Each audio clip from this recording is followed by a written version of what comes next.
Hello and welcome to yet another adventure. Today I am going to get the train to Edinburgh.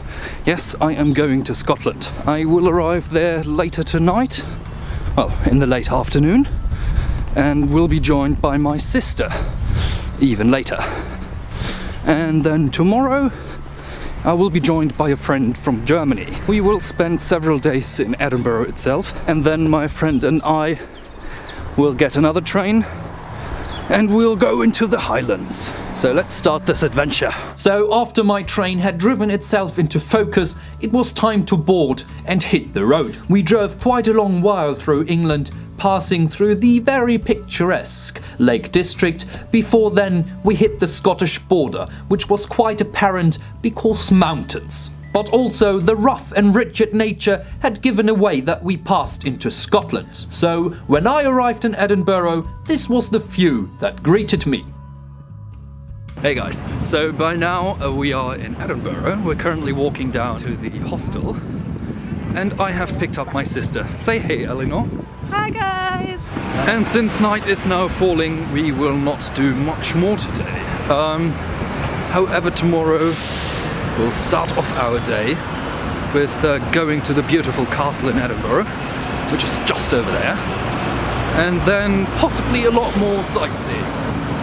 So I hope you look forward to that. See you tomorrow. Good morning. It is our first morning in Edinburgh.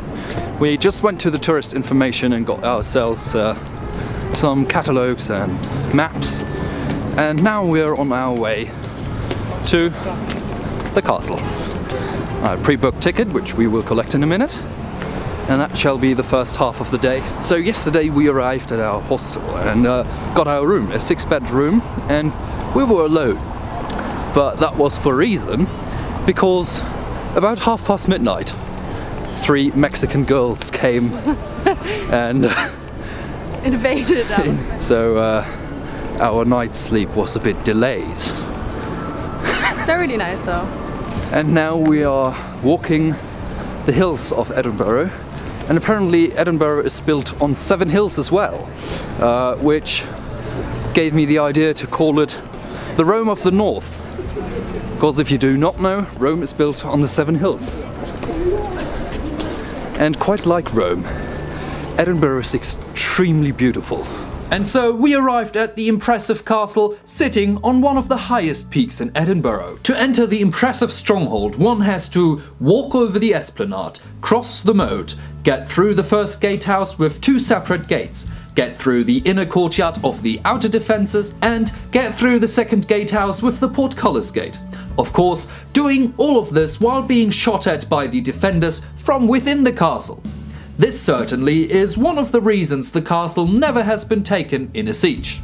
But if you made your way all the way through those defensive measures, you're now standing in the castle right next to Argyll Battery, overlooking the city centre. From there on, the castle is yours to explore or to sack, if that is really what you're into. However, you should not forget that there is one last line of defence, the oldest gate separating the original castle from the more modern extensions downhill. And behind those gates you can find the uppermost level of the castle. It contains not only St. Margaret's Chapel, the oldest building on site, but also the Scottish National War Memorial. As you might know, I'm quite a big fan of war memorials. Sadly, it is a no-camera zone, but let me assure you, it definitely was worth the visit. The entrance to the War Memorial is on this square, Crown Square. The other buildings are the Royal Palace, yes, this used to be a royal palace, the Great Hall, and the Queen Anne Building. But the castle is not only a tourist attraction, but also an active military fort. Not only does it hold the regimental headquarters of the Royal Regiment of Scotland, but also does it have a small military garrison, for ceremonial purposes of course. One of these ceremonials is the firing of the 1 o'clock gun. Every day except Sundays, Christmas Day and Easter, the gun is fired at precisely 1 o'clock to signal the entire city the time. This tradition dates back as far as the 1860s.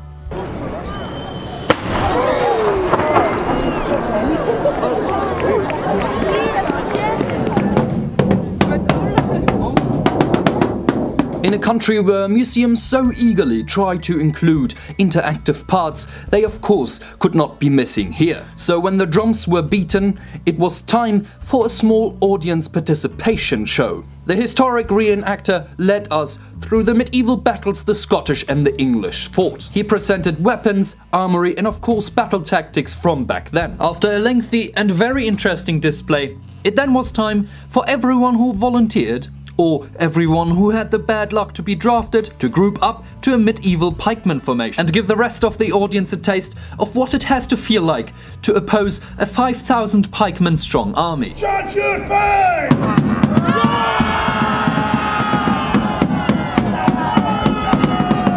And so, after a mere 5 but quite eventful hours, we left the castle. The rest of the day, we then explored the dark and yet fascinating back streets of Edinburgh. But of course, we also went to the cathedral, which sadly was closed already, and so we walked down the Royal Mile. The Royal Mile is this quite impressive avenue leading from the castle down to the Parliament of Scotland and the base of Arthur's Seat. We found ourselves a small bench and enjoyed the sundown while taking a few pictures of the beautifully lit rock. So I hope you guys enjoyed this first video from Edinburgh and will join me again next time when we have our second day there. Stay safe and see you soon. I don't mind, I don't care. Don't care. I love it.